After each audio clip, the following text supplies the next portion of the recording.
위클리 스탁포인트 시간입니다. 한 주간의 이슈들 함께 짚어보실 텐데요. 오늘 두 분과 함께합니다. 이스토리의 정태근 이사님, 퍼스트프라임 리서치의 손여로 팀장님 소개드립니다. 두 분 어서 오세요. 네, 반갑습니다. 안녕하십니까?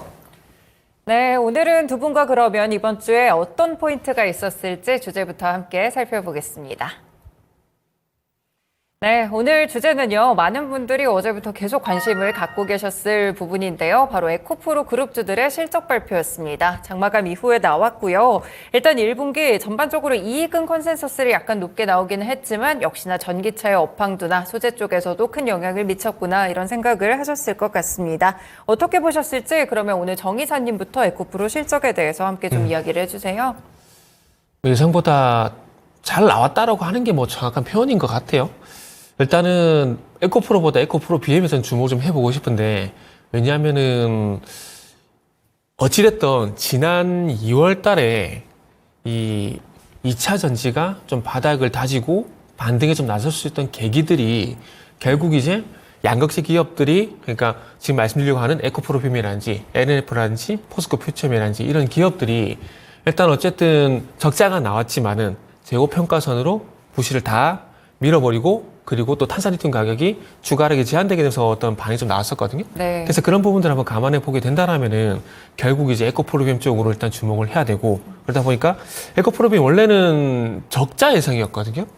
정말 환율세를 보는 업종이 종목들이 좀 많다라는 좀 생각이 좀 들더라고요. 네. 94억 정도 94억 가량 적자가 예상이 됐었는데 66억 정도 흑자로 발표가 됐고. 그렇죠.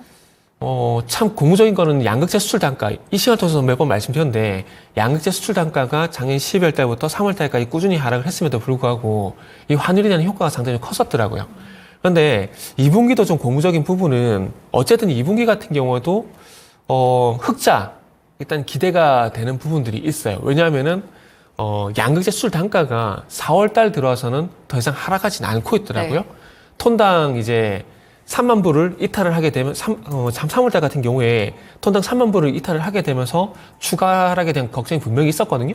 그런데 4월 달 들어와서 2만 9천 달러 그 부근에서 계속해서 하방 경직성이 나오고 있더라고요. 그래서 그런 부분들 한번 감안해 보게 된다라면은 어쨌든 환율이 높은 상황을 유지시켜주고 있고 양재 수출 단가도 더 이상 하락하지 않게 된다라면은 2분기도 아마 흑자가 지속이 되지 않을까. 그러면서 바닥이 된 심리가 반영이 되게 되고, 결국 이제 주식시장은 심리 싸움이잖아요. 그렇죠. 그래서 그런 관점에서 보게 된다면은 이런 심리들이 좀 반영이 되게 된다라면은 아무래도 조금 더 바닥이 확실히 높아지게 되고, 바닥이 확실히 높아지게 된다라면은 또 개별 종목들 간에 반등 시도가 나온 종목들이 분명히 있기 때문에 지난 1분기보다는 더 좋은 상황이 나오지 않을까라는 그런 작은 기대감도 가지실 수 있는 그런 변화였다. 뭐 저는 그렇게 생각을 하고 있습니다.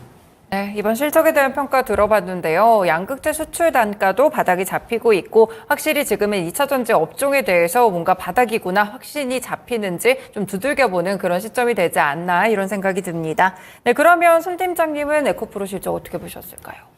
네, 이사님께서 조금 긍정적으로 말씀해 주셔가지고 제가 드릴 말씀이 없어졌습니다. 왜냐면 약간 좀 원래 싸우셔야 네, 되잖아요. 원래 이사님 약간 좀 네. 경계적인 말씀해 주시면 그렇죠. 제가 이제 아니, 반격을 저는 하려고 팩트만 했었는데. 얘기하는 거예요. 저는 팩트만 얘기하는 그렇죠. 거예요. 네, 근데 이 한 줄 평도 보시면 아시겠지만 이사님이랑 저랑 뷰가 비슷합니다. 아, 저도 네. 물론 뭐 기대감을 드리는 부분인데 제가 기대감을 드릴 수 있는 것도 이 섹터가 비빌 언덕이 있는 섹터에 대해서는 제가 좀 드라이빙을 걸어야 된다고 말씀드리지, 저는 만약에 그냥 뉴스만으로 움직이는 종목들은 매매 관점을 보셔라라고 말씀드리고 길게도 네. 말씀 안 드려요. 하지만 2차 전지는 제가 이제 토마토의 박손열이기 때문에 좀 말씀을 드려야 된다. 기본적인 기대치랑 왜 이렇게 나왔는지는 이사님께서 다 말씀을 주셨어요. 그 다음에 에코프로 그룹주가 실적을 발표하기 전에 포스코 그룹주가 일부 실적을 보여줬습니다. 물론 포스코 홀딩스 같은 경우는 철강 관련 모멘텀도 있고 이제 강달러 수도 입었고, 다행히도 이 에코프로 BM도 그 강달러 수를 입은 것으로 판단됩니다. 그 다음에 증권사 리포트도 저도 꾸준히 읽어봤는데 에코프로는 컨센서스가 별로 없어요. 근데 어차피 에코프로는 그 안에 있는 계열사들이 나오고 있는 실적에다가 지분 가치를 평가해서 합친 거기 때문에 에코프로 BM이랑 에코프로 머티의 실적이 중요하다. 근데 어차피 뭐 로열티 같은 경우 플러스지만 이 원자재에 따른 환차손은 어쩔 수 없기 때문에 에코프로 BM이랑 에코프로 머티가 못한다고 한다면 에코프로도 실적이 안 나올 수밖에 없다. 이런 기저가 깔려 있었어요. 근데 그 와중에 우리가 보통 컨센서스 보통 실적 발표 한 달 전부터 나오니까. 근데 그런 과정 속에서 이제 이사님께서 말씀해 주신 것처럼 올해 상반기부터 뭐 자동차든 조선이든 이런 철강이든 이런 거 잘 팔리지만 2차 전지도 쫓아오고 있었거든요. 근데 반등폭은 물론 완성차랑 조선이 컸어요. 근데 양극재랑 2차 전지 배터리가 개선을 안 보여준 것은 아니니까.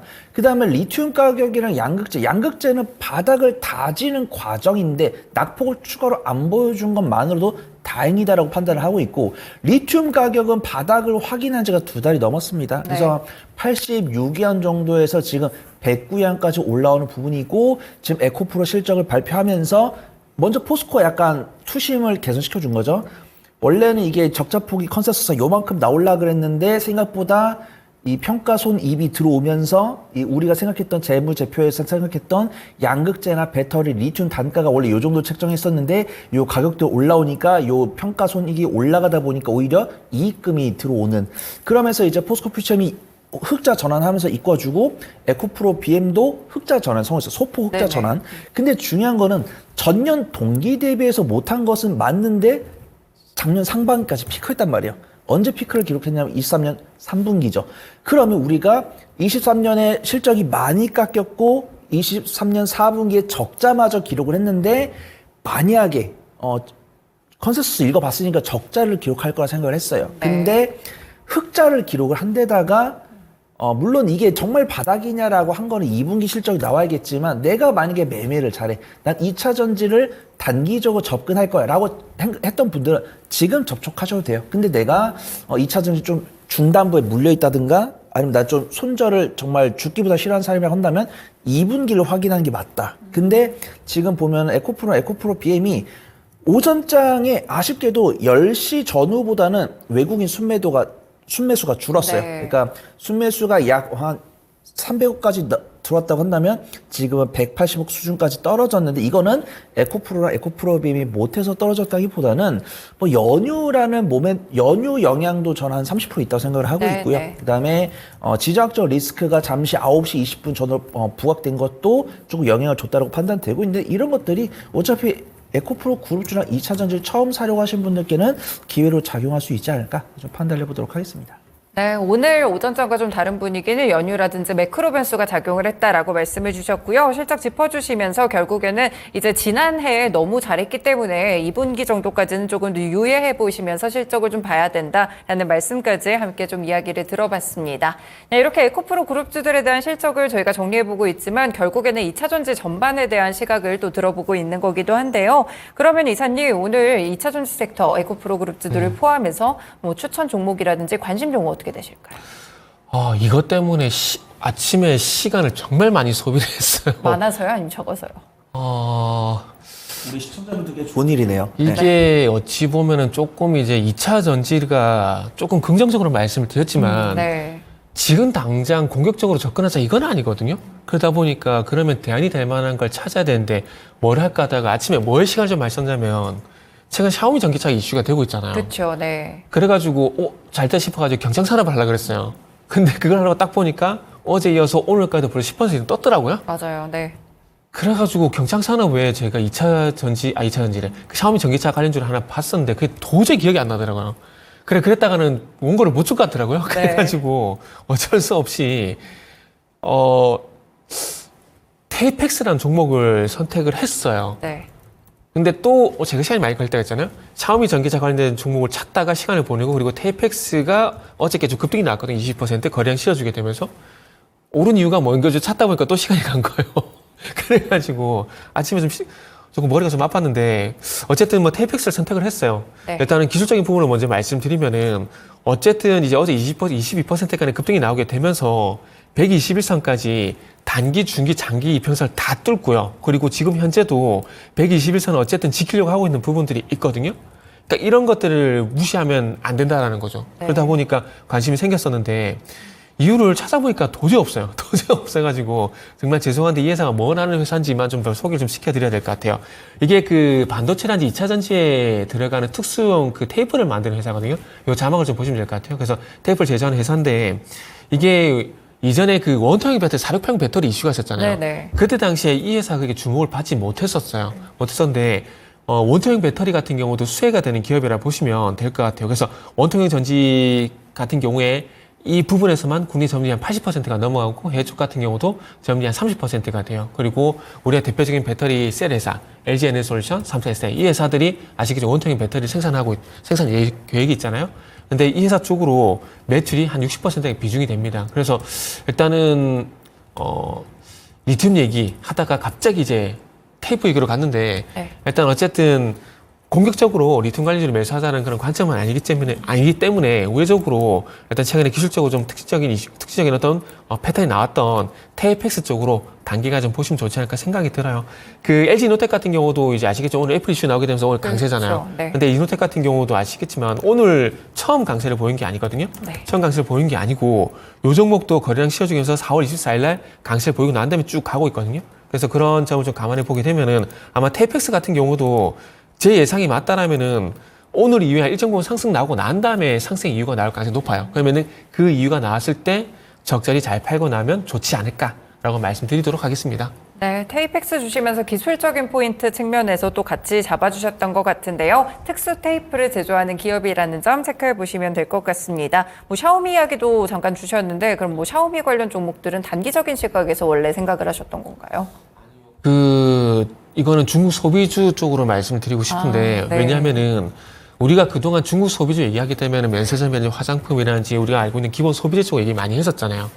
근데 그쪽은 이제 조금 이제 굉장히 레트로라고 표현을 해요. 레트로 중국 소비자를 표현하는데, 앞으로 어찌 보면 중국의 신소비주 있잖아요. 네. 요걸 보게 되면 아마 중국 자국 내 어떤 전기차 업체들을 봐야 된다고 좀 보고 있거든요. 이번에, 1분기 같은 경우에 중국 내에서 내연기관차보다 그러니까 전기차를 포함한 친환경차가 더 많이 팔렸어요. 그러면 이제 전기차 같은 경우에는 앞으로 중국 시장 같은 경우는 소비재 쪽으로 볼 수밖에 없거든요. 네. 그 앞으로 새로운 어떤 중국 관련된 신소비재 쪽으로 보게 되면 전기차를 봐야 되는데 그와 관련돼 가지고 뭐 샤오미가 됐던 화웨이가 됐던 이쪽으로 어쨌든 연결고리가 있는 회사들이 앞으로 부각이 될 가능성이 상당히 높은데 여기 본다면 그쪽도 2차 전지라든지 전기차 섹터 내에서 어떤 대안이 될 가능성이 상당히 높기 때문에 아직까지는 그렇게 많이 노출된 종목고 반응이 나온 종목은 없어요. 근데 앞으로 그런 종목들이 경상산업처럼 나올 거라고 보거든요. 여기 본다라면은 뭐 경상산업 같은 경우 지금 단기 급등 때문에 단기 대응을 해야 되겠지만 앞으로는 이런 것들까지 중국 소비 쪽으로 확장이 이루어지게 된다라면은 네. 조금 이제 길게 볼 만한 이유가 앞으로는 생길 것 같다라고 생각을 하고 있습니다. 네, 중국 전기차와 관련돼서 좀 신소비주 측면에서 봐주셨다. 이렇게 잠깐 빠져서 저희가 설명을 들어봤고요. 다시 돌아가서요. 그러면 손 팀장님은 오늘 2차 전지 쪽에서 어떤 종목 보실까요? 상당히 많은 종목을 좀 소개를 드리고 싶은데 저는 이제 시청자분들도 혼돈이 오시나 이사님 이차전지 이렇게 좋게 말씀하신 분이 아닌데 라고 이렇게 댓글을 넣었는데 갑자기 또 이사님 위축되셨는데 그러면 제가 그 바통을 이어받도록 하겠습니다. 일단 탑픽은 오늘 방송 주제 에코프로이기 때문에 제가 에코프로 BM을 말씀드릴 건데요. 네.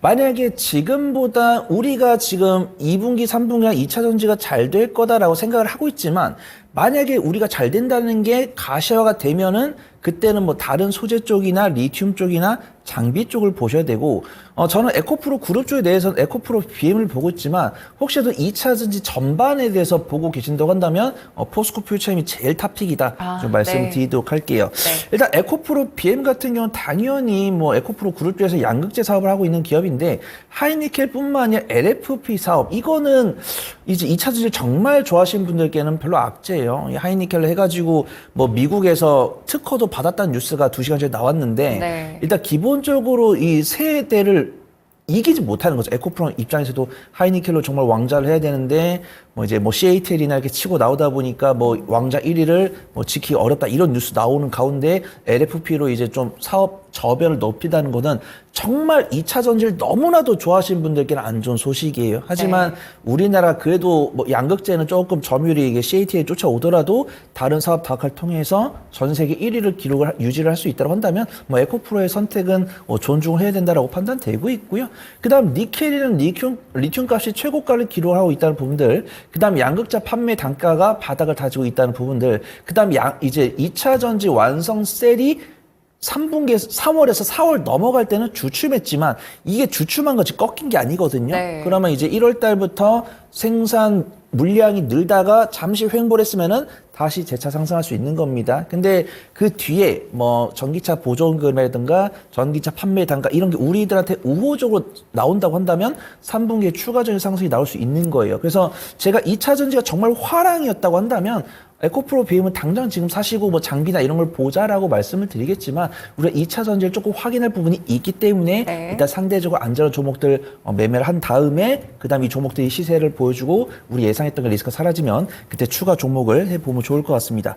그다음에 LG 에너지 솔루션도 마찬가지고 에코프로도 마찬가지고 실적이 많이 깎였고 뭐 감산하고 있는 와중에서도 투자를 유지를 하겠다고 했습니다. LG엔솔 같은 경우도 투자를 유지하겠다 했었고 에코프로 같은 경우도 에코프로 BM의 구공장, 그다음 에코프로 머티의 전구체 공장 증설에 대해서 자금을 투자한다고 했으니까 제가 말씀드린 투자 포인트가 긍정으로 연결될지 부정으로 연결될지는 아무도 모릅니다. 하지만 부정적으로 연결될 가능성보다는 긍정으로 연결될 가능성이 있으니까 오늘 외국인 순매수 들어오고 있고 외국인 보유 비중이 점진적으로 늘고 있으니까 너무 염려하실 필요 없다고 판단되고 있고요. 네. 분할 매수하신다고 한다면 실패할 수 없는 투자가 될 것 같다 말씀을 드리도록 하겠습니다.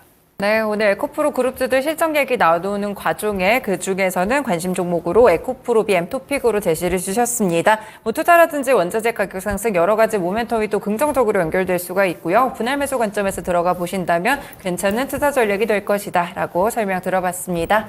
두 분 말씀 여기까지 듣겠습니다. 오늘 말씀 고맙습니다. 감사합니다. 네, 이렇게 오늘은 포인트 짚어본 위클리 스탁 포인트 시간이었고요. 이스토리의 정태근 이사님, 퍼스트프라임 리서치의 손여로 팀장님과 함께했습니다. 지금까지 다양한 투자 판단에 도움이 되는 말씀들 함께 전해드렸고요. 특정 종목의 상승 하락 보장하지는 않습니다. 네, 시장의 중심 여기서 마치겠습니다. 남은 오후장도 잘 대응해 보시고요. 연휴까지 잘 지내시길 바라겠습니다. 고맙습니다.